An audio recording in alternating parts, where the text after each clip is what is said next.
I, William Shakespeare, wrote a total of 154 sonnets. You may be asking yourself, what is a sonnet? Well, I have just the right answer for you.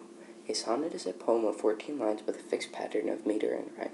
One example of a sonnet is my own sonnet number 73.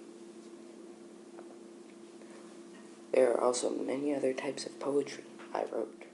One of those types is an iambic pentameter. An iambic pentameter is a line of poetry consisting of 10 syllables or 5 metric feet, with emphasis placed on every other syllable. A blank verse, however, is an unrhymed poem, usually an iambic pentameter. One example of both an iambic pentameter and a blank verse is when the Earl of Surrey translated a large section of the Aeneid, written in 20 BC. This originated the iambic pentameter. Another type of writing I used is called a soliloquy. You probably don't know what this could be. Is it similar to a sonnet?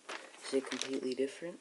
Well, turns out a soliloquy is actually an extended monologue delivered by a speaker who was either alone on the stage or temporarily detached from all other characters.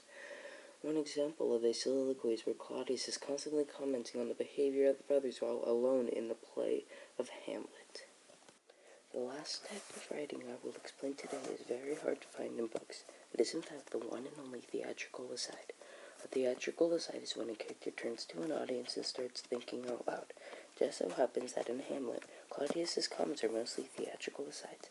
I invented much vocabulary and types of writing, and I just told you some basic ones.